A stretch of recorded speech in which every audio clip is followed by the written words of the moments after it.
हाँ जी बच्चे, पहला आपां की कीता सीगा रिफ्रैक्शन बारे पढ़िया सी है ना। तो रिफ्रैक्शन की हुंदी सीगी भी जदों लाइट एक मीडियम तो दूजे मीडियम दे विच जांदी आ, मीनस जां तां डेंसर तो रेयर जां रेयर तो डेंसर, ठीक आ, तां ओह की आ आपदे पाथ तो थोड़ा जिहा हट जांदी आ, आपदे पाथ तो थोड़ा जिहा हट जांदी आ, ठीक आ। तां ਉਹਨੂੰ ਅਸੀਂ ਕੀ ਕਹਿ ਦਿੰਦੇ ਸੀਗੇ रिफ्रैक्शन, ठीक आ। तो यह हटदी किवें आ भी जदों रेयर तो डेंसर जांदी आ ग्लास आ हवा अपनी, ठीक आ, रेयर तो डेंसर जाऊगी तो नॉर्मल दे वल नूं, नहीं तो नॉर्मल तो परे नूं, ठीक आ सॉरी मुड़ जांदी आ। ते हुंदा की आ अपने इहदे विच एक आपां नाल कीता सी रिफ्रैक्टिव इंडेक्स बारे, Snell's sine i upon sine r, sine i upon sine r, ठीक आ। ਉਹਨੂੰ ਕਹਿ ਦਿੰਦੇ ਸੀ ਇਹ ਕਾਂਸਟੈਂਟ ਦੇ ਬਰਾਬਰ ਹੁੰਦਾ ਤੇ ਉਹ ਕਾਂਸਟੈਂਟ ਕੀ ਹੁੰਦਾ ਸੀ ਸਾਡਾ ਰਿਫਰੈਕਟਿਵ ਇੰਡੈਕਸ। ਤੇ ਅੱਗੇ ਕਿਹਦੇ ਇਕੁਅਲ ਹੁੰਦਾ velocity of light in vacuum by velocity of light in medium. मतलब ਜਦੋਂ ਕਿਸੇ ਵੀ ਮੀਡੀਅਮ ਦਾ ਰਿਫਰੈਕਟਿਵ ਇੰਡੈਕਸ ਕੱਢਣਾ ਹੋਵੇ ਕਾਹਦੇ ਵਿਦ ਰਿਸਪੈਕਟ ਟੂ 에ਅਰ ਦੇ, ठीक है, ਜਿਹਦੇ ਤਾਂ विद रिस्पैक्ट टू ਕੱਢਣਾ ਉਹ ਉੱਪਰ ਆਊਗਾ, ਜਿਹਦਾ ਕੱਢਣਾ ਉਹ ਨੀਚੇ ਆਊਗਾ, ਠੀਕ ਆ।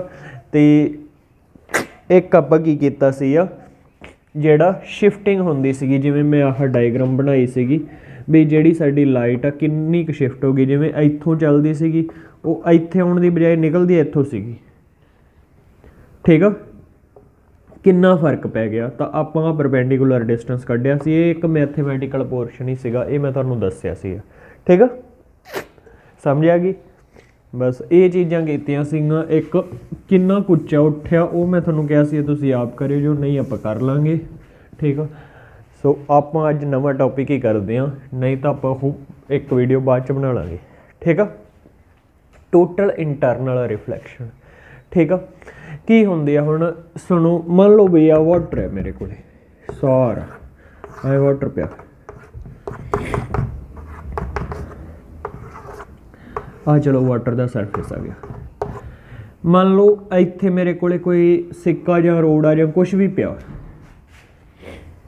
जिहड़ी लाइट तां इत्थों आऊगी ओह तां एज इट वापस भी चली जाऊगी, है ना, क्योंकि 90 डिग्री ते 90 डिग्री के उत्ते कोई रिफ्रैक्शन नहीं होंदी हुंदी, एज इट ही सीधी चली जाती है, मतलब कि आपदे पास तो नहीं हटदेगी, ठीक आ। हुण जिहड़ी लाइट इत्थों वज के इधर नूं जावड़ी, ठीक आ, तां इधर नूं गई, हुण आह इहदा नॉर्मल हो गया। नॉर्मल तो जदों डेंसर टू रेयर जाती है तो वह नॉर्मल तो परां नूं मुड़दी है कि नॉर्मल दे वल नूं मुड़दी है, नॉर्मल तो परे नूं, आए सीधी जाण दी बजाए ये आए मुड़ जूगी, है ना। उहदे जिहड़ी लाइट मान लो इत्थे पऊगी तो की होऊगा, वो भी की आ हुण साडे कोले आ एंगल ऑफ इंसीडेंस सी पहलां, हुण एंगल ऑफ इंसीडेंस असीं थोड़ा जिहा वधाता, ठीक आ। तो ਉਹਦੇ ਨਾਲ ਕੀ ਆ एंगल ऑफ रिफ्रैक्शन ਵਧਣਾ ਤਾਂ ਚਾਹੀਦਾ, ठीक आ। ਤਾਂ ਉਹ ਜਮਾਂ ਵਾਵਾ ਨਾਲ ਮੁੜ ਜਾਂਦੀ ਆ ਸਰਫੇਸ ਦੇ। ਤੇ ਇੱਕ ਪੁਆਇੰਟ ਇਹੋ ਜਿਹਾ ਵੀ ਆਊਗਾ ਬੱਚੇ ਵੀ ਜਦੋਂ ਕੀ ਆ ਸਾਡਾ एंगल ऑफ इंसीडेंस ਜਿਹੜਾ, ठीक आ, ਇੰਨਾ ਜ਼ਿਆਦਾ ਹੋ ਜੂਗਾ ਵੀ ਸਾਡੀ ਜਿਹੜੀ ਰੇ ਆ ਉਹ ਜਮਾਂ ਸਰਫੇਸ ਦੇ ਨਾਲ ਮੁੜਨੀ ਸ਼ੁਰੂ ਹੋ ਜੂਗੀ, ਜਮਾਂ ਸਰਫੇਸ ਦੇ ਨਾਲ। ਹੁਣ ਨਾ ਤਾਂ ਉਹ ਉੱਪਰ ਗਏ, ठीक आ, जमां सरफेस दे नाल मुड़ गई, ठीक आ। जदों की आ साडा एंगल ऑफ रिफ्रैक्शन कितना हो गया 90 डिग्री, ठीक आ। इस एंगल नूं बोलिया जांदा क्रिटिकल एंगल, इस एंगल ऑफ इंसीडेंस नूं बोलिया जांदा क्रिटिकल एंगल। क्रिटिकल एंगल की हुंदा भी जदों लाइट डेंसर मीडियम तो रेयर मीडियम दे विच जांदी आ तो वह एंगल ऑफ इंसीडेंस जदों एंगल ऑफ रिफ्रैक्शन की वैल्यू की हो जाए 90, एंगल ऑफ रिफ्रैक्शन 90 हो जाए तो यह की कहूगा, इनू आपां क्रिटिकल एंगल। हुण असीं जे क्रिटिकल एंगल तो भी इंसीडेंस वधा दईए फिर की होगा, क्रिटिकल, ठीक है। ਮੰਨ ਲਓ ਕ੍ਰਿਟੀਕਲ ਐਂਗਲ ਤੋਂ ਵੀ ਵਧਾਤਾ, ਇੱਥੇ ਪਾਤੀ ਲਾਈਟ, ਹੈ ਤਾਂ ਪਾਣੀ। ਹੁਣ ਐਂਗਲ ਆਫ ਇੰਸੀਡੈਂਸ ਤਾਂ ਸਾਡਾ ਕ੍ਰਿਟੀਕਲ ਤੋਂ ਵੀ ਵੱਧ ਗਿਆ। ਹੁਣ ਲਾਈਟ ਨੇ ਕੀ ਕਰਨਾ, ਰਿਫਰੈਕਸ਼ਨ ਹੋਣ ਦੀ ਬਜਾਏ ਕੀ ਆ, ਉਹ ਵਾਪਸ ਉਸੇ ਮੀਡੀਅਮ ਦੇ ਵਿੱਚ ਵਾਪਸ ਆ ਜਾਂਦੀ, ਉਸੇ ਮੀਡੀਅਮ 'ਚ ਵਾਪਸ ਆ ਜਾਂਦੀ ਹੈ। ਅਤੇ ਇਸ ਨੂੰ ਕਹਿ ਦਿੰਦੇ ਹਾਂ ਅਸੀਂ ਟੋਟਲ ਇੰਟਰਨਲ ਰਿਫਲੈਕਸ਼ਨ। ਇਸ ਫਿਨੋਮੇਨਾ ਨੂੰ ਕਹਿ ਦਿੰਦੇ ਹਾਂ ਟੋਟਲ ਇੰਟਰਨਲ ਰਿਫਲੈਕਸ਼ਨ। ਵੀ ਜਦੋਂ ਅਸੀਂ ਇੰਸੀਡੈਂਟ, ਜਿਹੜਾ ਇੰਸੀਡੈਂਟ ਐਂਗਲ ਹੁੰਦਾ, ਠੀਕ ਆ, ਉਹ ਕ੍ਰਿਟੀਕਲ ਐਂਗਲ ਤੋਂ ਵਧਾ ਦਈਏ ਅਤੇ ਉਹਦੇ ਨਾਲ ਕੀ ਹੈ, ਸਾਡੀ ਲਾਈਟ ਰਿਫਰੈਕਟ ਹੋਣ ਦੀ ਬਜਾਏ ਰਿਫਲੈਕਟ ਹੋ ਜੇ। ਮੀਨਸ ਮੀਡੀਅਮ ਬਦਲਣ ਦੀ ਬਜਾਏ ਉਹ ਉਸੇ ਮੀਡੀਅਮ 'ਚ ਹੀ ਰਹਿ ਜੇ, ਉਸੇ ਮੀਡੀਅਮ 'ਚ ਰਹਿ ਜੇ, ਤਾਂ ਉਸ ਨੂੰ ਕੀ ਕਹਿ ਦਿੰਦੇ ਹਾਂ ਅਸੀਂ, ਟੋਟਲ ਇੰਟਰਨਲ ਰਿਫਲੈਕਸ਼ਨ। ਹੁਣ ਇਹ ਡੇਲੀ ਲਾਈਫ ਦੇ ਵਿੱਚ ਬੱਚੇ ਬੜਾ ਕੰਮ ਦੀ ਚੀਜ਼ ਆ, ਮਤਲਬ ਬਹੁਤ ਯੂਜ਼ਫੁਲ ਹੈਗਾ, ਕਾਫੀ ਜਗ੍ਹਾ 'ਤੇ ਆਪਣੇ ਕੰਮ ਆਉਂਦਾ, ਠੀਕ ਆ। ਉਹ ਆਪਾਂ ਕਰਦੇ ਹਾਂ ਕਿਹੜੇ ਕਿਹੜੇ। ਸਭ ਤੋਂ ਪਹਿਲਾਂ ਤਾਂ ਆਪਾਂ ਜਮਾਂ ਬੇਸਿਕ ਜਿਹਾ ਕੰਮ ਲੈ ਕੇ ਚੱਲਦੇ ਹਾਂ। ਤੁਸੀਂ ਉਹ ਦੇਖਿਆ ਹੋਊਗਾ ਵੀ ਜਦੋਂ ਆਪਾਂ ਗਰਮੀਆਂ 'ਚ ਜਾਂਦੇ ਹਾਂ ਸੜਕ 'ਤੇ, ਠੀਕ ਆ, ਅਤੇ ਆਪਾਂ ਨੂੰ ਐਂ ਲੱਗਦਾ ਵੀ ਉਹ ਦੂਰ ਸਾਰੀ ਸਾਹਮਣੇ ਪਾਣੀ ਆ, ਲੱਗਦਾ ਨਾ, ਠੀਕ ਆ। ਜਦੋਂ ਬਾਹਲੀ ਗਰਮੀ ਹੋਵੇ ਉਦੋਂ ਨਜਾਇਜ਼ ਹੀ ਲੱਗਦਾ। ਕੀ ਕਾਰਨ ਹੁੰਦਾ ਉਹਦਾ? ਤੁਸੀਂ SST 'ਚ ਪੜ੍ਹਿਆ ਹੋਊਗਾ, ਠੀਕ ਆ। ਵੈਸੇ ਤਾਂ ਆਪਾਂ ਸਾਇੰਸ 'ਚ ਵੀ ਪੜ੍ਹਿਆ ਵੀ ਗਰਮੀ ਵੇਲੇ ਕੀ ਆ, ਹਵਾ ਜਿਹੜੀ ਨੀਚੇ ਵਾਲੀ ਹਵਾ ਗਰਮ ਹੋ ਜਾਂਦੀ ਆ, ਉਹ ਗਰਮ ਹੋ ਕੇ ਉੱਪਰ ਉੱਠਦੀ ਆ, ਅਤੇ ਜਿਹੜੀ ਸਮੁੰਦਰਾਂ ਵਾਲੀ ਹਵਾ ਉਹਦੀ ਜਗ੍ਹਾ ਲੈ ਲੈਂਦੀ ਆ, ਠੀਕ ਆ। ਤਾਂ ਗਰਮ ਹਵਾ ਉੱਪਰ ਉੱਠਦੀ ਆ, ਠੀਕ ਆ। ਗਰਮ ਹਵਾ ਹਲਕੀ ਹੋ ਕੇ ਉੱਪਰ ਉੱਠਦੀ ਆ, ਇਹ ਗੱਲ ਹੁੰਦੀ ਆ। ਹੁਣ ਹਲਕੀ ਹੋ ਗਈ ਤਾਂ ਉੱਪਰਲਾ ਮੀਡੀਅਮ ਕਾਹਦਾ ਕੰਮ ਕਰ ਰਿਹਾ, ਠੀਕ ਆ, ਸਮਝ ਲੱਗ ਗਈ। ਹੁਣ ਹਵਾ ਉੱਤੇ ਕੰਸਨਟ੍ਰੇਸ਼ਨ ਜ਼ਿਆਦਾ ਹੋ ਜੂਗੀ, ਉੱਤੇ ਕਾਹਦਾ ਕੰਮ ਹੋ ਜਾਊਗਾ, ਡੈਂਸਰ ਦਾ, ਅਤੇ ਨੀਚੇ ਵਾਲਾ ਰੇਅਰ ਦਾ। ਹੁਣ ਮੰਨ ਲਓ ਵੀ ਆਹ ਆਪਣੀ ਗੱਡੀ ਆ, ਠੀਕ ਆ, ਆਪਾਂ ਮੋਟਰਸਾਈਕਲ 'ਤੇ ਜਾਈ ਜਾਂਦੇ ਹਾਂ, ਠੀਕ ਆ, ਅਤੇ ਆਹ ਆਪਣਾ ਦਰਖਤ ਖੜਾ, ਠੀਕ ਆ। ਆਪਾਂ ਨੂੰ ਇਹ ਦਰਖਤ ਦਾ ਪਰਛਾਵਾਂ ਨੀਚੇ ਨਜ਼ਰ ਆਉਂਦਾ, ਕਿਉਂ ਨਜ਼ਰ ਆਉਂਦਾ? ਵੀ ਜਦੋਂ ਹੁਣ ਲਾਈਟ ਇੱਥੋਂ ਆਉਂਦੀ ਆ, ਹੁਣ ਉੱਪਰ ਹਵਾ ਕੀ ਆ, ਸੰਘਣੀ ਆ। ਹੁਣ ਜਿਹੜੀ ਲਾਈਟ ਨੇ ਥੱਲੇ ਨੂੰ ਆਉਣਾ ਸੀਗਾ, ਉਹ ਕੀ ਆ, ਜਦੋਂ ਡੈਂਸਰ ਟੂ ਰੇਅਰ ਜਾਊਗੀ ਤਾਂ ਕੀ ਹੋਊਗਾ, ਨਾਰਮਲ ਤੋਂ ਪਰਾਂ ਨੂੰ ਮੁੜੂਗੀ, ਉਹ ਥੋੜ੍ਹੀ ਜਿਹੀ ਇੱਧਰ ਨੂੰ ਮੁੜ ਜਾਂਦੀ ਆ।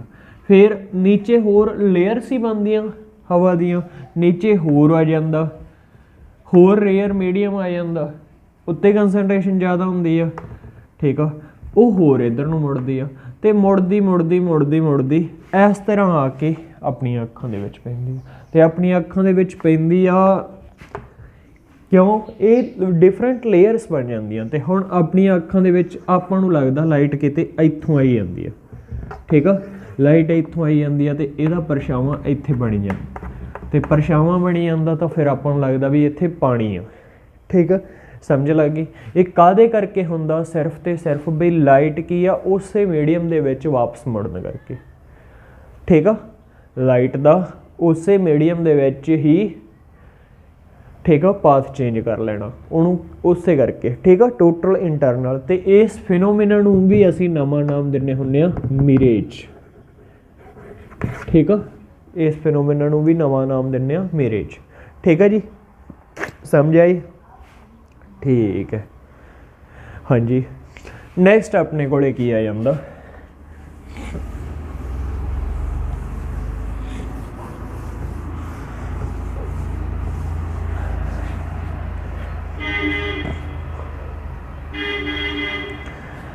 ਨੈਕਸਟ ਬੱਚੇ ਆਪਣੇ ਕੋਲ ਆ ਜਾਂਦਾ ਵੀ ਜੇ ਇੱਕ ਹੁੰਦਾ ਬ੍ਰਿਲੀਅੰਸ ਆਫ ਡਾਇਮੰਡ।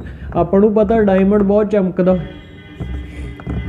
ਠੀਕ ਆ, ਬਰਾਈਟ,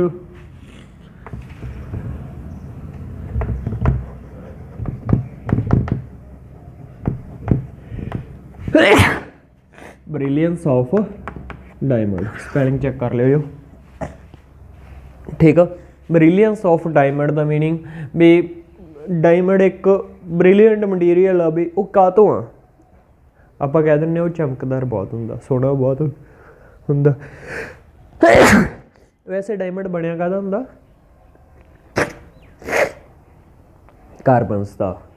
ਕਾਰਬਨ ਦਾ ਐਲੋਟ੍ਰੋਪ ਆ ਇੱਕ, ਹੈ ਨਾ। ਤਾਂ ਇਹ ਇਹੋ ਜਿਹਾ ਕਿਉਂ ਹੁੰਦਾ ਵੀ ਇਹ ਖਾਸ ਕੀ ਹੁੰਦਾ, ਇਹਦੇ ਵਿੱਚ ਇੰਨਾ ਚਮਕਦਾ ਕਿਉਂ ਹੁੰਦਾ। ਇਹ ਚਮਕਦਾ ਬੱਚੇ ਇਸ ਗੱਲ ਤੋਂ ਹੁੰਦਾ ਵੀ ਜਿਹੜੀ ਲਾਈਟ ਇਹਦੇ ਵਿੱਚ ਐਂਟਰ ਕਰ ਗਈ, ਜਿੰਨੀਆਂ ਵੀ ਇਹਦੀਆਂ ਆਸੇ ਪਾਸੇ ਲੇਅਰਾਂ ਬਣੀਆਂ ਉਹ ਸਾਰੀਆਂ ਲੇਅਰਸ ਨਾਲ ਟਕਰਾਉਂਦੀ ਆ।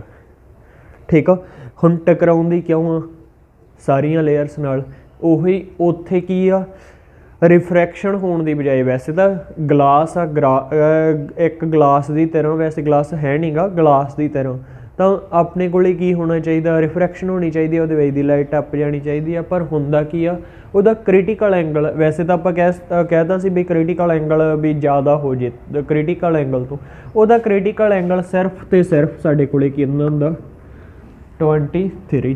ਮੀਨਸ ਜੇ ਅਸੀਂ 23 ਡਿਗਰੀ ਤੋਂ ਵੀ ਵਧਾ ਦਈਏ ਐਂਗਲ ਤਾਂ ਉਹ ਉੱਥੇ ਕੀ ਟੋਟਲ ਇੰਟਰਨਲ ਰਿਫਲੈਕਸ਼ਨ ਹੋਣੀ ਸ਼ੁਰੂ ਹੋ ਜਾਂਦੀ ਹੈ, ਅਤੇ ਇਹ ਉਹ ਵੈਸੇ ਹੀ ਵੱਧ ਜਾਂਦਾ। ਠੀਕ ਆ, ਇੱਦੋਂ ਤਾਂ ਲਾਈਟ ਜ਼ਿਆਦਾ ਹੀ ਪੈਂਦੀ ਹੁੰਦੀ ਹੈ ਜ਼ਿਆਦਾ ਐਂਗਲ 'ਤੇ, ਤਾਂ ਉਹ ਕੀ ਆ ਸਾਰੀਆਂ ਲੇਅਰਸ ਨਾਲ ਇੱਕ ਵਾਰੀ ਜਿਹੜੀ ਲਾਈਟ ਐਂਟਰ ਕਰ ਗਈ ਉਹ ਸਾਰੀਆਂ ਲੇਅਰਸ ਨਾਲ ਟਕਰਾਉਂਦੀ ਹੈ, ਤਾਂ ਉਹ ਜ਼ਿਆਦਾ ਚਮਕਦਾ। ਠੀਕ ਆ, ਅਤੇ ਜ਼ਿਆਦਾ ਚਮਕਣ ਦਾ ਕਾਰਨ ਉਹਦਾ ਕੀ ਹੁੰਦਾ ਟੋਟਲ ਇੰਟਰਨਲ ਰਿਫਲੈਕਸ਼ਨ। ਠੀਕ ਆ ਜੀ, ਕਰ ਲਓਗੇ। ਨੈਕਸਟ ਆਪਣੇ ਕੋਲ ਕੀ ਹੈ ਜੀ optical fibre. Optical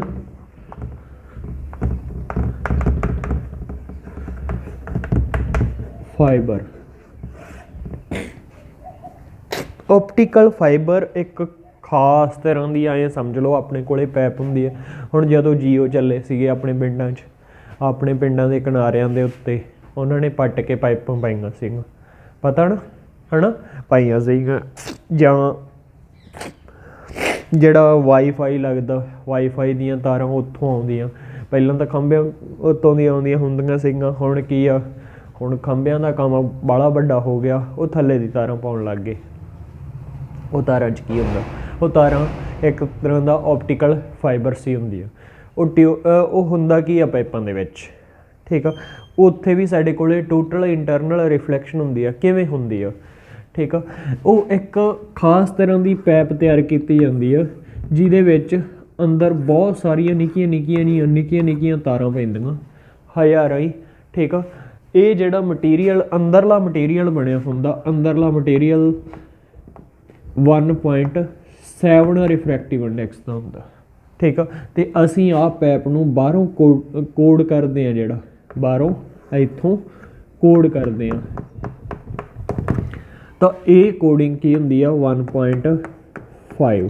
it means ਅੰਦਰਲਾ ਸਾਡੇ ਕੋਲ ਕੀ ਹੋ ਗਿਆ, ਅੰਦਰਲਾ ਡੈਂਸਰ ਮੀਡੀਅਮ ਹੋ ਗਿਆ, ਅਤੇ ਆ ਬਾਹਰਲੀ ਲੇਅਰ ਆ ਜਿਹੜੀ ਕੋਡਿੰਗ ਇਹ ਕੀ ਹੋ ਗਈ ਰੇਅਰ ਮੀਡੀਅਮ। ਹੁਣ ਜਦੋਂ ਵੀ ਇਹਦੇ ਵਿੱਚ ਕੋਈ ਸਿਗਨਲ ਛੱਡਿਆ ਜਾਂਦਾ, ਕੋਈ ਲਾਈਟ ਵੇਵ ਛੱਡੀ ਜਾਂਦੀ ਆ, ਠੀਕ ਆ, ਤਾਂ ਅਸੀਂ ਹੁਣੇ ਫਿਨੋਮੀਨਾ ਪੜ੍ਹਿਆ ਵੀ ਟੋਟਲ ਇੰਟਰਨਲ ਰਿਫਲੈਕਸ਼ਨ। ਤਾਂ ਇਸ ਕੇਸ ਦੇ ਵਿੱਚ ਕੀ ਹੁੰਦਾ ਵੀ ਟੋਟਲ ਇੰਟਰਨਲ ਰਿਫਲੈਕਸ਼ਨ ਹੀ ਹੁੰਦੀ ਆ। ਆਪਾਂ ਕੀ ਆ ਕ੍ਰਿਟੀਕਲ ਐਂਗਲ ਤੋਂ ਜ਼ਿਆਦਾ ਐਂਗਲ 'ਤੇ ਇਹਨੂੰ ਇੰਸੀਡੈਂਸ ਕਰਵਾਉਣੇ ਆ, ਇਸ ਤਰੀਕੇ ਨਾਲ ਇਹਨੂੰ ਡਿਜ਼ਾਈਨ ਕੀਤਾ ਜਾਂਦਾ। ਅਤੇ ਉਹ ਕੀ ਆ, ਉਹ ਅੱਗੇ ਜਾਣ ਦੀ ਬਜਾਏ ਉਹ ਉਹਦੇ ਵਿੱਚ ਹੀ ਰਹਿ ਜਾਂਦਾ। ਠੀਕ ਆ, ਫਿਰ ਦੂਜੇ ਪਾਸੇ ਵਾਲੀ ਲੇਅਰ ਨਾਲ ਸੇਮ ਹੀ ਕੇਸ ਉਸੇ ਕਰਕੇ ਟੋਟਲ ਇੰਟਰਨਲ ਰਿਫਲੈਕਸ਼ਨ ਕਰਕੇ ਵੱਜਦੀ ਆ। ਤਾਂ ਇਸ ਤਰ੍ਹਾਂ ਕਰਕੇ ਸਾਡੇ ਕੋਲ ਸਿਗਨਲ ਅਸੀਂ ਕੀ ਆ ਹਜ਼ਾਰਾਂ ਕਿਲੋਮੀਟਰ ਦੂਰ ਤੱਕ ਸੇਫਲੀ ਆਪਣਾ ਸਿਗਨਲ ਲੈ ਜਾਂਦੇ ਹਾਂ। ਠੀਕ ਆ, ਬਸ ਇਸੇ ਬਿਹਾਵ 'ਤੇ ਕੰਮ ਕਰਦੀ ਹੁੰਦੀ ਆ ਸਾਡੀ ਆਪਟੀਕਲ ਫਾਈਬਰ। ਠੀਕ ਆ, ਹੋਰ ਇਹਦੇ ਵਿੱਚ ਜੇ ਆਪਾਂ ਕਹੀਏ ਤਾਂ ਇਹਦੇ ਯੂਜ਼ਸ ਬਹੁਤ ਜ਼ਰੂਰੀ ਆ। ਠੀਕ ਆ, ਉਹ ਮੈਂ ਤੁਹਾਨੂੰ ਦੱਸ ਦਿੰਦਾ। ਜਿਵੇਂ ਆਪਾਂ ਕਹਿ ਸਕਦੇ ਹਾਂ ਵੀ ਕਮਿਊਨੀਕੇਸ਼ਨ ਪਰਪਜ਼ ਵਾਸਤੇ, ਹੁਣੇ ਮੈਂ ਤੁਹਾਨੂੰ ਦੱਸ ਕੇ ਹਟਿਆ, ਕਮਿਊਨੀਕੇਸ਼ਨ ਪਰਪਜ਼ ਵਾਸਤੇ ਇਹਨੂੰ ਯੂਜ਼ ਕੀਤਾ ਜਾਂਦਾ। ਕਈ ਜਗ੍ਹਾ 'ਤੇ ਇਹਨੂੰ ਡਾਕਟਰ ਵੀ ਯੂਜ਼ ਕਰਦੇ ਆ। ਡਾਕਟਰ ਕਿਵੇਂ ਕਰਦੇ ਆ ਵੀ ਸਟਮਕ ਦੇ ਵਿੱਚ ਕੋਈ ਪ੍ਰੋਬਲਮ ਆ ਤਾਂ ਉਹ ਕੀ ਆ, ਉਹ ਇਸੇ ਤਰੀਕੇ ਨਾਲ ਡਾਇਗਨੋਸ ਕਰਦੇ ਆ ਕੋਈ ਵੇਵ ਛੱਡ ਕੇ। ਠੀਕ ਆ, ਸਮਝ ਲੱਗ ਗਈ। ਤਾਂ ਹੋਰ ਵੀ ਕਈ ਆ, ਤੁਹਾਡੀ ਬੁੱਕਸ ਦੇ ਉੱਤੇ ਵੇਖ ਲੈਂਦੇ ਆਪਾਂ। ਹੋਰ ਜਿਵੇਂ ਤੁਹਾਡੇ लिखिया हैगा सिग्नल 2D पिक्चर्स ਨੂੰ ट्रांसमिट ਕਰਨ ਵਾਸਤੇ ਹੁੰਦਾ। ਇਹ ਮੈਂ ਤੁਹਾਨੂੰ ਦੱਸ ਹੀ ਚੁੱਕਿਆ। ਤੇ ਹੋਰ ਕੀ ਆ ਇਹਦੇ ਵਿੱਚ ਅਸੀਂ ਕੁਛ ਸੈਂਸਰ ਯੂਜ਼ ਕਰ ਸਕਦੇ ਹਾਂ ਜਿਹਦੇ ਨਾਲ ਅਸੀਂ ਟੈਂਪਰੇਚਰ ਤੇ ਪ੍ਰੈਸ਼ਰ ਵੀ ਮੈਜ਼ਰ ਕਰ ਸਕਦੇ ਹਾਂ। ਹੋਰ ਇਹਦੇ ਵਿੱਚੋਂ ਕੁਛ ਖਾਸ ਨਹੀਂ ਗਾ। ਮੇਨ ਇਹਦੇ ਵਿੱਚ ਹਾਂ ਇੱਕ ਚੀਜ਼ ਰਹਿ ਗਈ ਸੀਗੀ, ਇਹਦੇ ਵਿੱਚ ਕੀ ਆ ਵੈਸੇ ਤਾਂ ਹੁਣ ਤਾਰਾਂ ਜਾਂ ਜਿਹੜਾ ਕੁਛ ਪਾਉਣੇ ਆ ਉਹਦੇ ਵਿੱਚ ਸਿਗਨਲ ਲਿਜਾਣ 'ਚ ਪ੍ਰੋਬਲਮ ਹੁੰਦੀ ਸੀ। ਇਹ ਕੀ ਆ ਇਹਦੇ ਵਿੱਚ ਅਸੀਂ ਜ਼ਿਗ ਜ਼ੈਗ ਪਾਥ ਦੇ ਵਿੱਚ ਵੀ ਸਿਗਨਲ ਲਿਜਾ ਸਕਦੇ ਹਾਂ। ਜ਼ਿਗ ਜ਼ੈਗ ਪਾਥ ਮਤਲਬ ਕੀ ਆ ਟੇਢੇ ਮੇਢੇ ਪਾਥ ਦੇ ਵਿੱਚ ਵੀ।